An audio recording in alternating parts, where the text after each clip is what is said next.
Yes, guys. Hello and welcome back to the Spurs-related YouTube channel and podcast. I hope everyone is doing very well. Today, we have got some sort of update for you guys. Eberechi Eze very, very close, and to the point where I've been told a few things that it's actually done deal signed. We'll get into that in just a moment's time. We've also got a Savinho update for you, and we're going to do a little bit about looking back at last weekend on Saturday, the game against Burnley. What a goal from Richarlison! What a start! 3-0, 3 points, clean sheet. Absolutely buzzing. We were there, Frank and I, and it was absolutely sensational. But yeah, hope everyone's doing very well. Make sure you are smashing the like when you come in. Make sure you're hitting subscribe on Spurs Related, and you're turning those notification bells on. And yeah, we are probably live for about 45 minutes or so. Get your comments in. Let us know what you're thinking. Super chat is available if you want to skip the queue. And also memberships. Still waiting for our first few members to come on a member show, which we want to start every single week. We're really keen to do that. So if you do want to join the member shows that we want to start up, I think it's $1.99 to become a member or £2. Please become a member, support the channel and help us out. That would be greatly appreciated. But as you can see, joined alongside Thomas Frank's AI son, Frank Thomas, as per usual. We've just come off a 2-hour show with Spurs Talk Show. Hopefully some of you guys have come over to watch this one. But yeah, appreciate everyone joining in. And Frank, how you doing, mate? I'm all right. My camera's awful. I've got the shine from this window above me. Looks like I'm sat in the garden. But no, I'm all right. That one obviously went well. Went over Eze, Savio, couple of bits, and so we're gonna go over it again now. With some hopefully some tactic bits, and yeah, all good. Cool, sounds good, mate. Yeah, looking forward to getting into things. And as I said, yeah, we'll get into Eze, we'll get into Savinho, and I didn't even mention it, Christian Romero signing a new deal at the club till 2029. Our captain will remain at Spurs. Well, that is for sure. And yeah, hearing it's a bumper deal. Yeah, maybe more investment going into the club, maybe bigger wages. We'll get into all of that. But let's start. Yeah, actually, let's start on that, Frank. Let's start about talking about Cuti Romero. Because here it is, as per Tottenham Hotspur around, 2 hours ago? It says, we are delighted to announce that Christian Romero has signed a new long-term deal with the club. And as per some sources and some confirmations, that is until 2029. His current deal was up in 2027, I believe. And so that's a 2-year extension, probably a bumper package. And yeah, really, really good stuff. Great news. As good as a signing, isn't it, really, Frank? But yeah, really excited to see, Romero as our captain for many more years to come. Hopefully 27 years of age, going into his prime now, I'd say. He's won, I think, 4 out of his 6 finals. What a player. We know how good he is. And I think that just takes everything away. Like a few weeks ago, we were talking about how he could potentially go to Atletico Madrid. That's all off the cards now. So really happy. I've got Robert Hooper in here saying, just sub, guys. Watch you both on the Spurs Talk Show. Thought you were both great. Thank you, mate. That honestly means a lot. I appreciate it. And if any of you guys have come over from Spurs Talk Show, let us know in the comments below. I really appreciate that comment, though. Terry's in here saying, big up, gents. Jack's in here. He's always in here. Big up, Jack. Big up, boys, says Simon. And we've got Denisa saying Savio saga's over. We'll get into that. I'm not sure that's 100% true. And you're first today. Carl Simpson, absolute legend of the channel, been Spurs related subscriber for many years. Says Savinho is pet mind games. I bet it still happens. I think I'm more in your boat, mate. I think we've got a chance of still getting this one over the line. But where do you want to start, Frank? Do you want to talk about Eze? I mean, we've talked about Romero briefly there, but just give me your thoughts on the Romero situation and how important that really is. Yes, it's massive. It's massive. And hopefully, I mean, we spoke about it at the start of July, back in the June, when it was kind of the rumour broke that he was going to stay and whatever. We spoke about how important this next step was now and getting him signed and making him buy into the plan.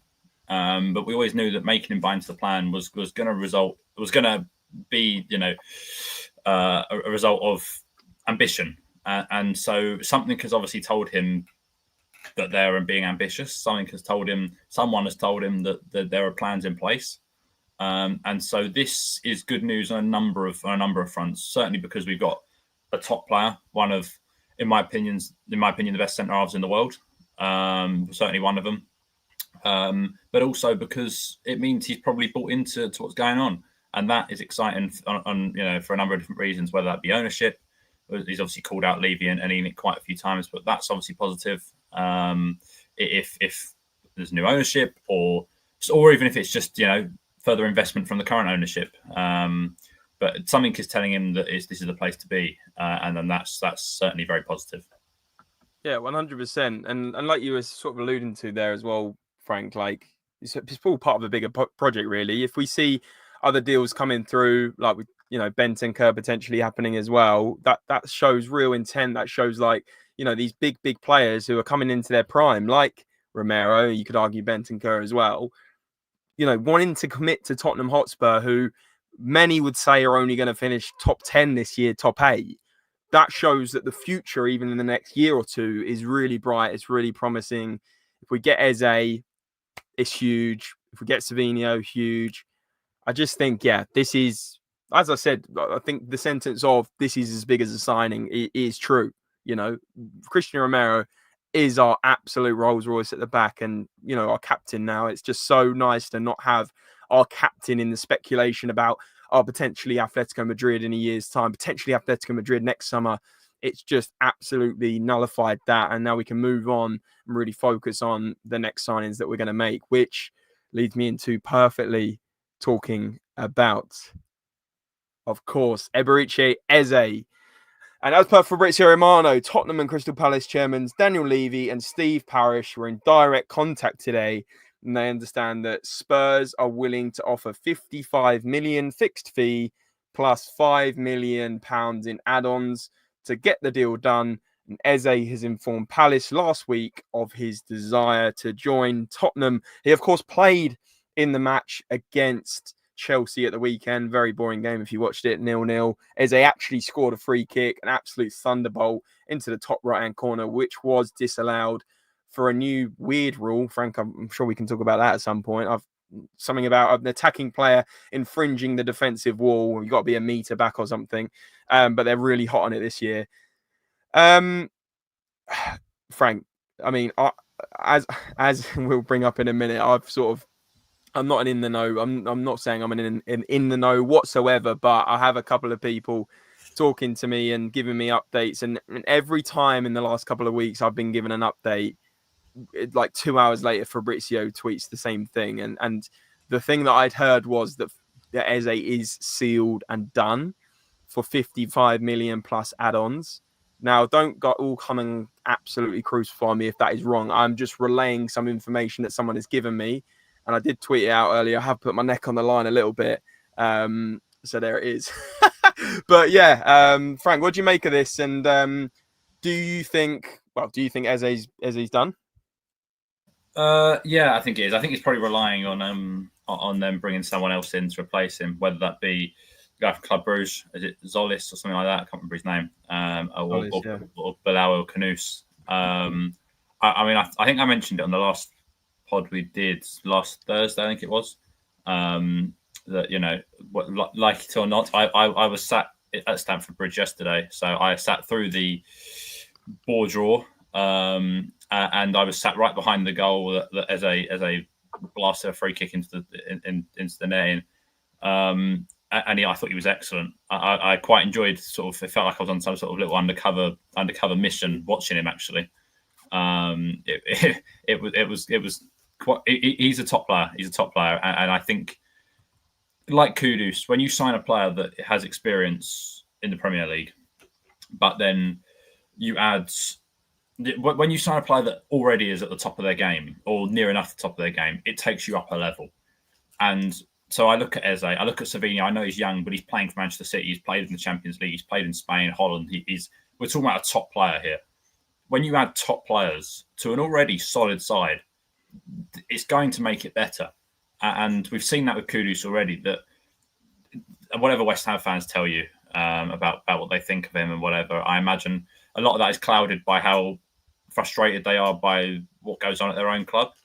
And that probably makes it even funnier that he's playing well and started well. And I hope that continues, because I've got enough people that I know that support West Ham that I love bringing it up about. And I want that to continue. So yeah, I think that's important, as I say, not to go on to West Ham, but it's important, as I say, that you bring in players that actually take you up a level. And too often Tottenham do enough, I feel. They do enough to make you believe a bit, but you're probably going to finish 6th or 5th. And that's decent, but let's compete. Thomas Frank wants to compete on all 4 fronts. That's why they sacked Ange. They brought in Thomas Frank because they think he can do that. So go and compete. Because so often I sit there and I go, oh, Newcastle signed Eze. I wish we had him. Or Chelsea signed Pedro Neto last year. He hasn't hit the heights maybe I thought he would, but that was a prime example. We were linked to him, out of nowhere, bang, he goes to Chelsea. And too often that happens with Tottenham. And so, of course, the fear is still there that they haven't actually got either of these two yet. And Kudus is the only... Kudus and Paulinho, we'll call it for now, have taken you maybe forward a level or up a level. But these two certainly could as well, and really could help you hit the heights that they want to be at. But it's important they get them done. Sure. No, completely agree, mate. And Paul Weeks is in here saying, I'm just worried Palace won't sign anyone in time and won't let Eze go. And this deal for Eze, agreed, personal terms done, it is hinging on Palace signing a replacement for him. So they've been linked with El Kudus. In fact, we have an update on that I'm going to bring on screen now. But also Solis, like you said, £30 million bid, apparently euros, for the Club Brugge midfielder. He is among players that Palace are looking to get as Tottenham are trying to land Eze. For me, it's just a matter of time as to whether, Palace sell him. Palace, the deal's done in the next sort of, before tonight or before Friday. I think hopefully in the next 48 hours we'll have the Fabrizio Here We Go. It would be so nice if we got it on this stream, wouldn't it? But that's the situation. Right, that's more about Savinho. We'll come on to that as well. Interesting on Eze, guys. Let us know in the comments below what you think about Eze, because I think he's most people's dream signing for this window, and I think everyone, that feel-good factor, bringing the fan base together, the buzz against City, if he can even play against City, would be nuts.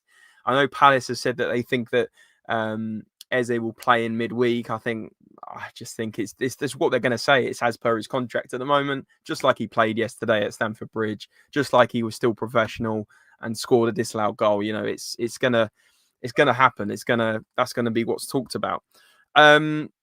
Frank, we'll come on to, I just wanted to bring up Eze's stats again.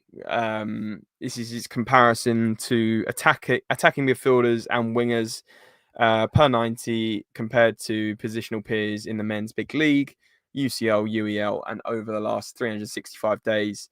As you can see, top 92 percentile for shots, top 82 for shot creating actions, top 86 for successful take-ons, and very much the Thomas Frank mould of player. Is a player that's quick, can take on his man, beat his man, put a delivery in, as we saw Kudus doing absolutely perfectly at the weekend, by the way. He was absolutely phenomenal. And Frank, I think we'll do a little roundup on that game as well, nearer to the end of the show. Anything else to add about Eze, Frank, or do you want to move on to talk about Savinho? Because I know people are starting to doubt that that's happening now. A couple of tweets have come out, but anything to add on Eze before we go on Savinho? Not really. I think I kind of just echo what I said before, that, as I say, you bringing in top players like this, and we spoke about on the Spurs Talk Show a little bit as well about who maybe would excite us more. I think that Savinho actually excites me more at the 2, and that is personally because I think Savinho has a higher ceiling. I think Eze has a very high ceiling, but you kind of know what you're going to get. But that's not necessarily a bad thing. That's important, because you know that he's going to come in. Too many times at Tottenham do we bring in players that are unknown entities that could be better than Messi if they want to be. Oliver, Tell, you go all the way back to Lamela, George's Kevin and Kudu, Clinton NG. There are loads of them. so often we see these guys, and sometimes they turn out to be decent players, and sometimes they turn out to be literal tripe. And so it's about, picking up players that can actually make an impact now, but can get better. And I think they've done that more in the last couple of years. I mean, I think Odobert and Tell, for example, can make an impact now, but can still progress. And I think that you look through that team, like Mickey van der Ven was probably quite a good example. He was Pedro Porro. Yeah. Maddison came in at a good time in his career, 26 or whatever he was, 26, 27. And so they're starting to, Solanke, another one, but they're starting to do that now where they're bringing in players that are, they're Premier League experienced players that at the end of the day, there is the food chain in all walks of life, but certainly in the football that Tottenham can't dine at the top table. That isn't something that they can do because financially they restrict themselves from doing that. So they can't compete with, Manchester City for going to buy Rodrigo because that's not something they're willing to do. It's not something they can financially, they believe, do. Whether or not they can is a different argument. But so they choose to dine in the table below. They have to dine in the table below, and that often is picking players from Crystal Palace, Aston Villa, Newcastle, Bournemouth. These clubs in the Premier League now that are between 15th and sort of 7th. I know we finished by that, but that's in a usual non-anomaly season. So yeah, I think it would be a really good buy by Tottenham, and I'm just hoping it gets done now. Absolutely, mate. Yeah, good way to summarise it. I think it is done, but if we're going early, then we're just getting fed information. But everything points towards an Eze here we go this week, doesn't it? Really. But things can change in football. We saw what happened with the Morgan Gibbs White deal. So take everything with a pinch of salt that we're telling you, despite us just reporting on what we've heard or what we've seen in the news. But guys, let me know if you're watching on repeat what you think about the Eberechi Eze news.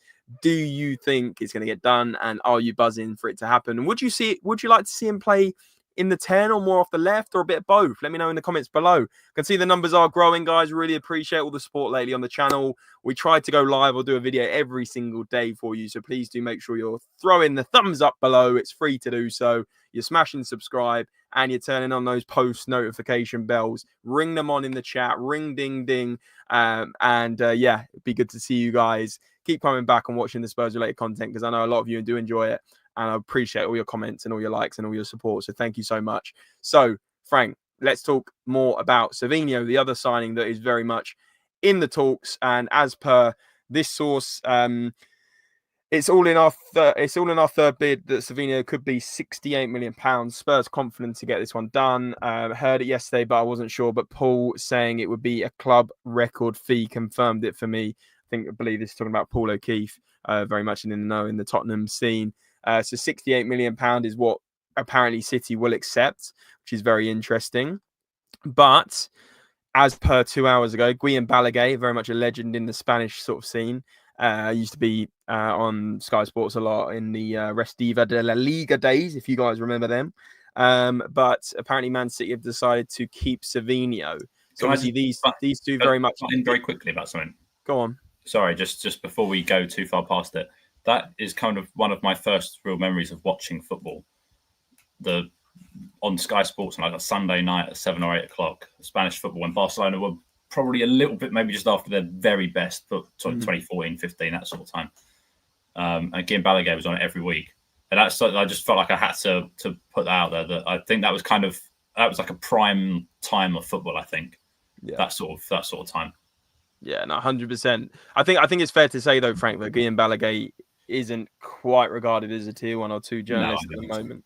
But, however, your point, Frank, on the channel, for those that weren't watching Spurs talk show earlier, that Guillem Balaguer does have good links with Pep Guardiola, with his time at, Guillem Balaguer covering La Liga very closely, and Pep's time at Barcelona. That could give, a bit more substance to this point about Man City deciding to keep Savinho. However, we haven't seen much from other outlets. Fabrizio Romano hasn't said this update yet, as per 6:30 on a Monday.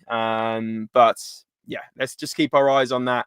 Let's see if anything does, blossom further, or whether this one is in the mud. But I certainly think out of the two, Eze and Savinho, it looks like Eze is much more likely to happen at this stage. So just keep your eyes on it, guys. We'll obviously try and bring you all the latest on Spurs related. Which reminds me, by the way, if you do follow us on Instagram, I can see the numbers are slightly less than normal.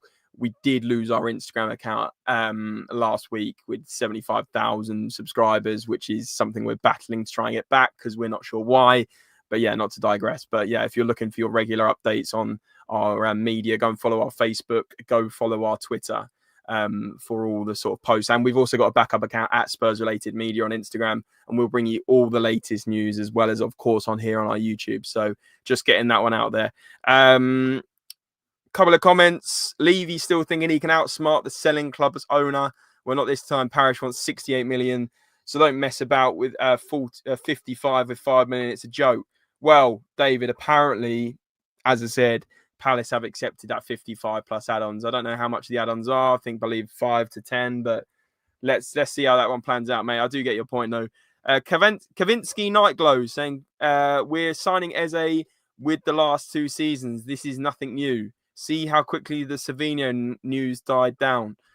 Yeah, but I think Eze is going to happen. Guys, I'm pretty sure it's going to happen.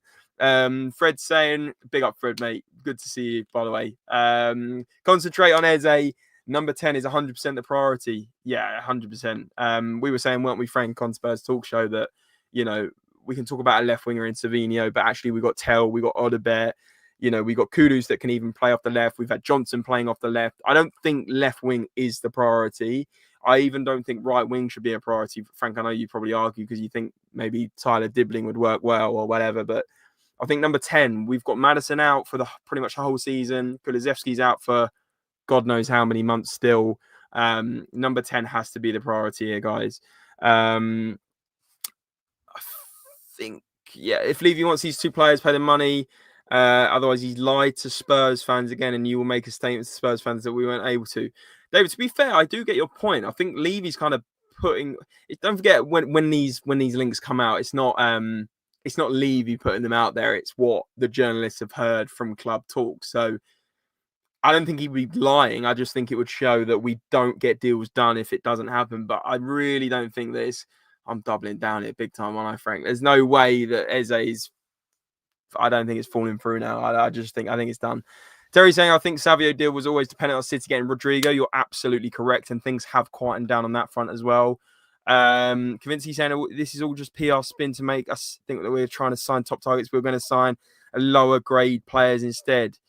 I think that's, Frank, I'm going to hand the mic to you now because I think that's the Tottenham of old. I'd like to think that we are actually going to sign Eze. We are potentially going to get Savinho or a similar type of caliber player. I think that was back in the day when we'd be linked with XYZ and we get George Kevin and Kudu or someone of that ilk. I think those times have gone. But anyway, Jack's changed his profile picture. It looks like Savio would be great, but I think we must prioritize Eze and a left back. Frank, anything to add? Yeah, I mean, I kind of agree that it could be a PR move. A lot of it. I think they'll get Eze. By the way, I think Savinho could well be a PR move from the last week. There were planned protests on Saturday before the Burnley game. Which I didn't see much going on though, mate. No, there wasn't a lot that went on in the end. Maybe that's because on Friday, Savinho and Eze are on their way, and Hincapié's being linked all of a sudden on Friday afternoon, and everyone's got positive and moving in the right direction, and then all of a sudden Spurs win 3-0, the day's over, and 2 of those 3 look highly unlikely. Eze looks like it's probably going to happen, but the other 2 look like they could be falling away. Certainly Hincapié looks unlikely, but Savinho looks like he could be falling away. So I think it could well be a PR. I'd like to think it's Tottenham of old, but too often I buy into that we've changed and then we don't change. And I still have the same frustrations about Tottenham at times. So as of right now, they have made 2 signings. They have made 2 signings this summer that have brand new faces that are going to impact the team. Takai is obviously a new face, but probably isn't going to play for a while, and certainly have an impact now, certainly with Vuskovic, Dragutin, Danso, and then the other 2. And then obviously Tell was already here. So yeah, they made it permanent, but he was already here. It's likewise with Kevin Danso, which is obviously an obligation. But they've made 2 signings who are coming in to impact the team now. And so on the 18th of August, it's been a pretty poor window. If they get Eze in and they get Savinho in and they was going to get a left back in, brilliant. I'd be delighted with that, because I've always said that you shouldn't get players in for the start of the season because you sign them for 5 years, not for the first 3 games of the season. So you want them to be the right player. You want them to be who you really want. And so if they go and get the players, great. But if they do wind up in 2 weeks' time, whenever it is, or a week and a half's time, and they've got Eze in, fantastic, but that's all they've got, I think I'll still be probably more disappointed than pleased. Sure, yeah. I think, you make a good point. Like, we could go from a 4 out of 10 window to a 9 out of 10 window very quickly with 2 or 3 signings, couldn't we? Especially Eze would completely change the swing of the window, everyone's mentality on it. I think that's a good point. I wanted to bring up also some news. Well, this was actually on Saturday or Sunday, that the club announced that Jed Spence signed a new long-term contract with the club, which was brilliant to see. Absolutely fantastic, of course. You know how good and how crucial he's been for the team, filling in at left back, and really has had a good start to the season, and had a good preseason and very good end to last year. A very key player in the team. I think this is obviously great news, Frank. We won't discuss it for too long, but I'm delighted that he's signed on. I think that really sort of nullifies the whole. We need another. Need another right back. You could obviously argue that he's playing left back at the moment, slightly out of position, but does he do as good a job in left back as he does in right back? Again, that's for another stream probably. But yeah, are you pretty happy that Jed Spence has signed the dotted lines, and I believe he's here till 2029 as well? Yeah, I am. I probably, after we lost to Bayern Munich, I did a video on my own. I probably was a little bit too negative about it all. I said that I didn't think that his future was as a left back. I think he's probably more suited to be a right back, and I still stand by that. I'm of the opinion that you, and maybe not for every position, but certainly for your fullbacks, I think you should have players that go round the outsides. And so you have Jed as a right back, which is right-footed, and likewise with your left back. So but then I watched bits of what he does, and I think he's very good at driving into the centre of the pitch. And if with Savinho, if he was to come in, I think that could work well, because then all of a sudden you've got Savinho, who is a wide winger as opposed to this inside forward. Kudus is more of an inside forward. You've got a wide winger in Savinho, and there's space in the middle that Jed Spence, as a right-footed left back, can drive into and drive in on his right foot. So that could be a really interesting dynamic, and I think that's why a left back's quite important. A left winger is quite important if they're planning on playing Jed Spence as one of the left backs. If not, then I still think they need a fullback, whether that be a right back. Now, it all depends on what Thomas Frank's plan is for Jed Spence. I think he's going to use him as a left back, and they might go for a right back, but it could go either way. Let's see what happens. Let's see what happens in terms of other links before the end of the window. Like you said, on Spurs Talk Show, mate. Yeah, the window ends on the 1st of September. Deadline day, just double check. Deadline day 2025. Yeah, 1st of September, Monday. So literally 2 weeks today. We will be in a position to judge whether that window has been successful or not, for sure. Let's move on and talk about very quickly Hincapié, who we've been linked with, very much a very strong left-sided centre-back from Bayer Leverkusen. Of course, Bayer Leverkusen have had very much the spine of their team removed this summer, losing Florian Wirtz, losing Granit Xhaka, and one or two others. Bayer Leverkusen saying no intention of selling, as per Fabrizio Romano. Be interesting to see if anything does change on that, Frank, because it would be a great signing for Tottenham. We've talked about him for a number of different live streams now. Do you think this is a priority centre-back? Because obviously we were talking about it on Sean's channel earlier, and how, does Vuskovic still go out on loan? Can Danso and Dragusin be relied upon at centre-back if Van der Ven or Romero aren't available, or were injured or need a rest? Do you think we're adequately set up in centre-back, mate, in defence? Or do you think there's still work that needs to be done with bringing in the likes of and Hincapié? Or do you think we need to just focus our attention on getting a number 10, getting potentially another forward in, or whatever else? I think we, as I say, I think we need a defender. I think what Hincapié gives you is he can play as a left back as well. Sure. And so that versatility would be important. He can play as in a back three, in a back four, centre back to left back. So that would be important. And as we said on Spurs Talk Show, that if you lose Mickey van der Ven, currently you've got Ben Davies. Danso can play there, but he's not a left-footed player. And so, as I said, I like having symmetry. I think having symmetry allows you I think what symmetry gives you is more fluidity. And I think so often I see players playing on the wrong side and they're turning back to take it and they're taking an extra touch or an extra 2 touches and everything's a little bit slower. So I'm all right with Romero and Danso playing if we lost Mickey, but I think a left-footed one would be important. Obviously depends how long Dragusin's out for. We've got Vuskovic, whether or not he'll go on loan or not, I don't know. Costa Kai is obviously still out injured. So they've got options, but I think if they're going to play a back three more often than maybe we believe, then I think another one could be important. But having one that can double up as a fullback, I think would probably be the way to go. A Ben Davies type that is not Ben Davies and hopefully 10 years younger. Absolutely, mate. How do you think Ben Davies fits into it? Because obviously he's got another year left on his deal. Wasn't really involved. Did he come on Saturday? I can't even remember. Don't think he did. Do you think he's going to get involved somehow? I mean, obviously we've talked about Ben Davies many years. Maybe he's past his sell-by date. Nothing to doubt the fact he's very much an absolute. Could you call him a legend? 11 years at the club. I think in some respects he definitely is. I think interesting to see where he ends up.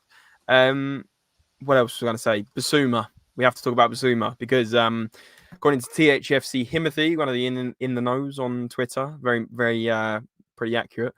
Yves Bissouma to Fenerbahce is gaining some interest, and obviously we know that Thomas Frank dropped him in the Super Cup squad. Wasn't a part of it due to his lateness and his punctuality. Apparently, Thomas Frank said he's been late one too many times, and that he's out of the fold there. Is he out of his long-term plans? So surely we haven't seen many outgoings of the club, especially in terms of actually selling a player. What, Son being one? What did we get? 15 million? I think it wasn't even more than that.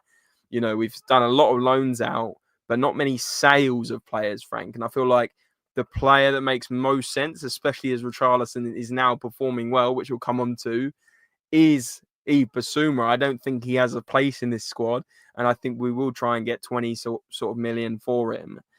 Do you think that this will pick up traction in the coming days, mate? Because I think it's probably bang on that he's going to be going somewhere. And also, good point from Darren Salvage. What's happening with Solomon? But yeah, I'll let you talk about Bissouma first.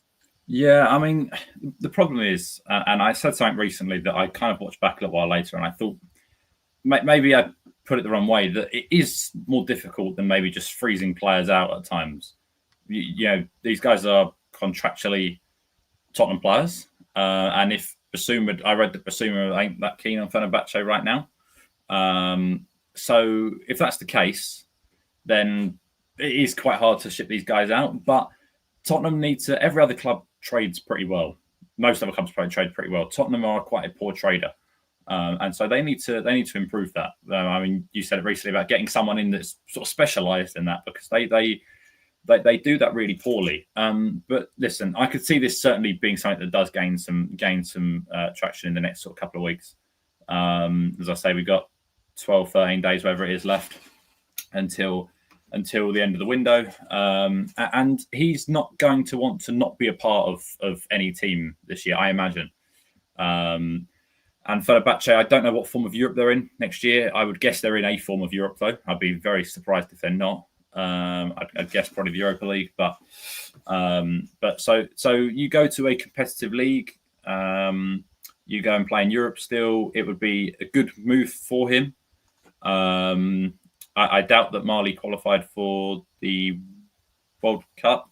I would suggest they probably didn't, but I know they obviously will have the AFCON in January. So he'll want to be fit, he'll want to be ready, he'll want to be playing games. And so I think this will be a move, whether it be to Fenerbahce, but I think I'll be very surprised if Bissouma is still a Tottenham player in 2 weeks' time.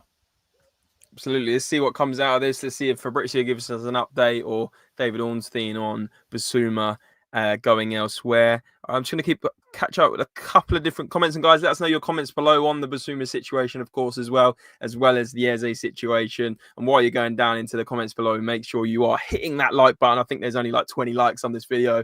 I haven't even looked for a few minutes, but let's try and get to 100 likes. It always makes me very happy seeing the triple figures. So I really appreciate all the support, as well as obviously commenting below and turning on those notification bells as well to never miss a stream. But Frank, let's talk about, well, as I said, the comments. David saying, sell Richie. He seriously cannot score a goal unless the ball is given to him inch perfect.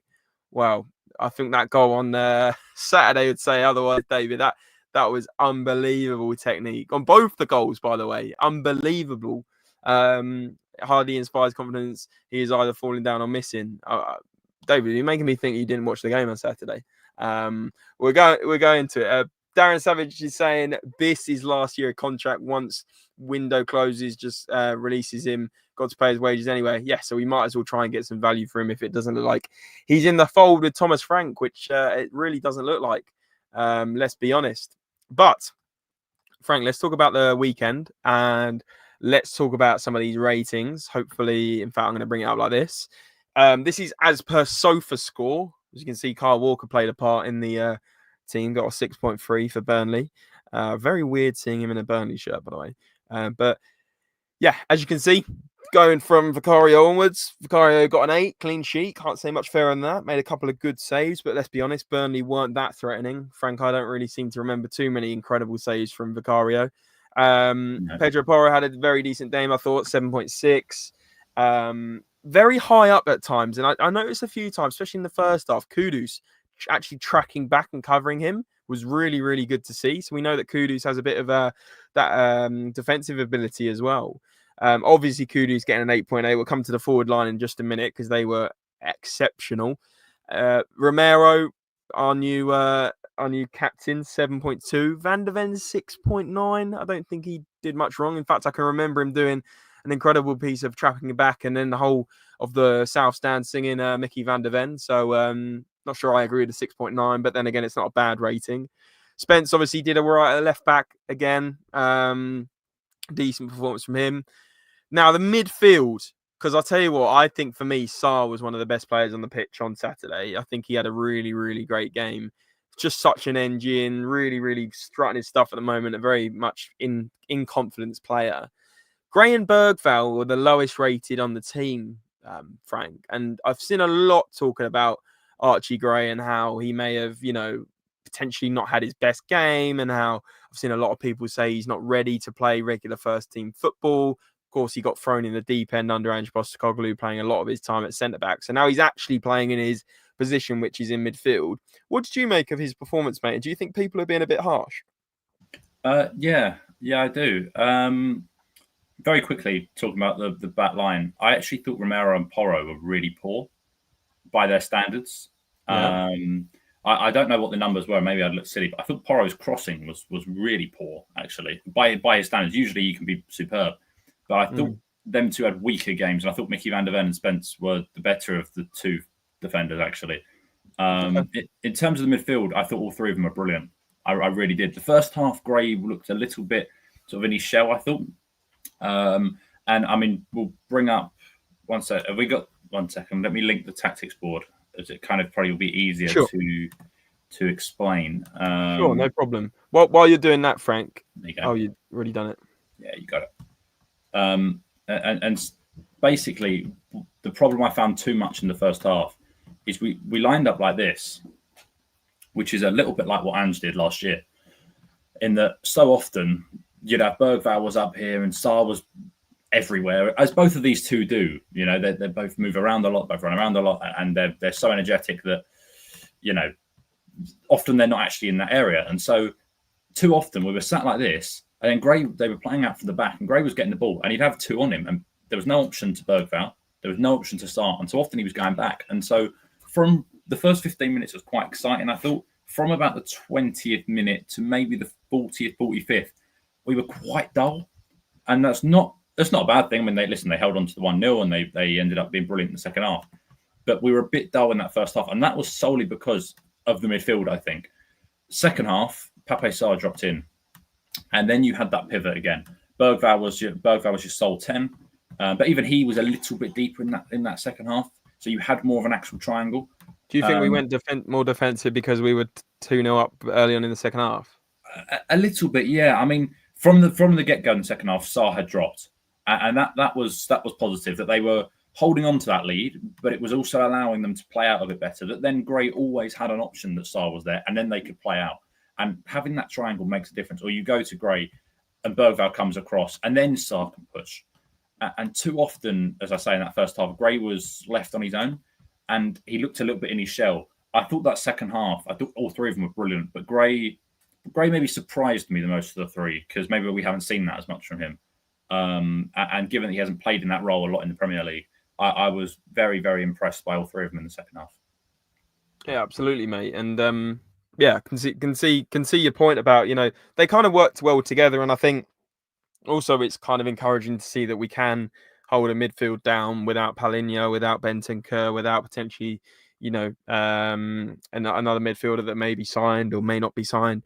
I think it's very good that we have that depth, and of course, look how young they are. Archie Gray, 19 years old. Lucas Bergvall, 19 years old. Pepe Matasar, was he 21? Like, this is a very young midfield, average of about 20 years old.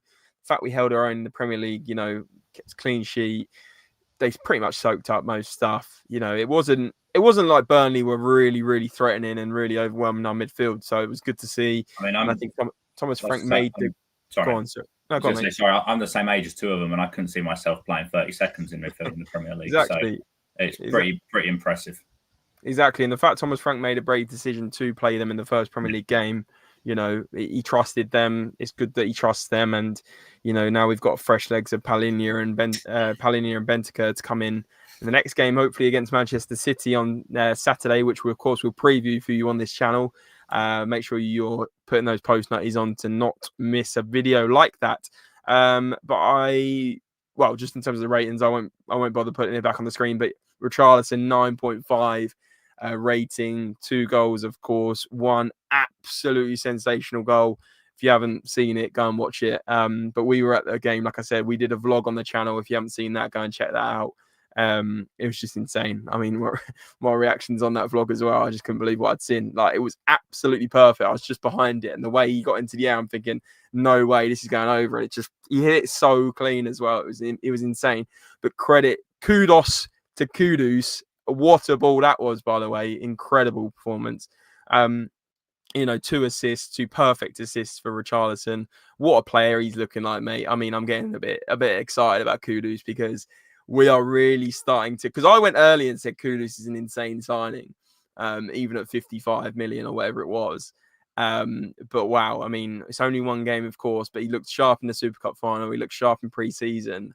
We have got a very good player on our hands, I think. Frank, what do you think? Yeah, I think so. As I say, everyone that you probably know and everyone that's watching knows that Sports West Ham will tell you that he's useless and he's rubbish and he's the reason they were so bad and this and that and whatever.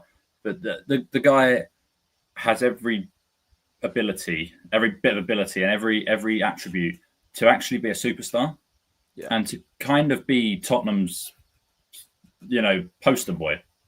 I really mean that. That we've said that when Son went, we don't have one really anymore. And maybe you've got Maddison or maybe you've got Romero, but you don't have everyone around goes, he's a threat. He's a joy to watch. He's a pain to play against. But he's a genius footballer. And I think he is. And I think he could be. It's obviously very early days, very, very early days. And as I say, his numbers have started well this season. But his numbers have got to be better than they were in the last year or so for West Ham over the next couple of years. But that should come by playing, hopefully, in a better team. But no, I'm very, very excited by him. I was very impressed against Reading in the first game of pre-season. I was quite impressed against Luton. We weren't great, but he was probably the shining light of that team. Had one clear off the line in that game. And then obviously the Arsenal game, thought he was a pain again. Newcastle, I didn't get to see. But then Bayern Munich, again, got smashed at Bayern Munich. But he was the only one you constantly felt like that was trying to do things. And players like that eventually will hit high numbers, because when they're constantly trying to do things, it will eventually work out. And we saw it. He put in 2 very good balls to Richarlison, who dealt with them very well. And we won the game as a result of them 2. I mean, I read now that they need another 40 goals as a partnership now to break Kane and Son. So let's keep it up at this rate now. Have it done by December or so, won't they? So let's keep it going. What about that touch as well? You know, the Rabona control. It's unbelievable, and you could see it. You could see it when I think it was Gray that switched the ball, and he was sort of heading towards him. You could see that he wasn't just going to bring that down normally. It was almost the way he shifted himself, and you could just tell there was. I think we'd just gone 2 up at the time, and there was almost an arrogance and a bit of arrogance is the wrong word, but a belief, showboating. Exactly. And so often you see players do it and then fall over, or it goes they lose the ball. Or he did it and he kept the ball, and it was just a little thing, but yeah, he's an exciting one to watch. Remember Cristiano Ronaldo did something similar when he just came to Man United. He used to do it a couple of times, and yeah, I mean it's a special talent to be able to do that. One thing is bringing the ball down in the air like that under pressure. The other thing is doing it like that. It's insane.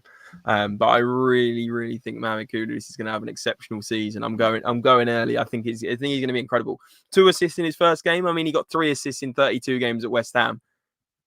You know, that just shows that he needs 1 more assist in 31 matches to match his West Ham assists record last season. I mean, you do the maths. He's going to be better than he was at West Ham because he's fitting into a better team. He's going to get better service. He's going to be more confident. I just think it's going to work perfectly in the Thomas Frank system. But yeah, let us know what you guys think on Mohamed Kudus as well. And yeah, let us know what you think on the Eze news in the comments below. Before you all click off the video, and if you're watching on repeat, please smash the thumbs up. It's free to do so. Comment your thoughts down below. Subscribe if you are new. Turn the noties on. Little ring ding ding in the chat if you want to do that. And we will be live again very soon. We'll have another video out for you very soon. So if you turn those noti bells on, you'll never miss when we do that. Really appreciate all the support. Really appreciate all the comments and the guys coming in. Please do join us again tomorrow. And hopefully we can talk about Eze. Here we go. Or some even better news. Maybe Savinho as well. But guys, really appreciate all the support. Make sure you keep smashing like and everything else. And Frank and I will see you very soon back on Spurs Related. And remember, as always, actually, before I do that, one more thing. As well as subscribing to Spurs Related, as well as liking the video, as well as turning the noti bells on, please do me one more thing. Go and check out Frank's YouTube as well, because he's going to be posting more there. It's at THFC_Frank. Frank, while you're talking about it, I'm going to put the link in the chat. Thank you, mate. Yeah, I'm hoping there's a couple of shorts and bits up there now, which is kind of the same as my TikTok. But over the course of the season, I'm going to certainly look to do a few bits, maybe some more in-depth tactical bits as I do on here. So yeah, that's certainly an option and an avenue for the season. But as of right now, I'm looking to just sort of build it up and promote it a little bit. Sounds good, mate. Yeah, guys, check him out at THFC_Frank25. He's got 211 subs. Let's try and get him to closer to 250 mark. So I'd appreciate everyone to subscribe there before you all click off the video. But make sure you're liking, make sure you're subscribing to Spurs Related. And we will see you again very, very soon for another Tottenham Hotspur transfer window update, tactical analysis, vlog, or anything else. And remember, as always, guys, come on, you Spurs, get Eze over the line.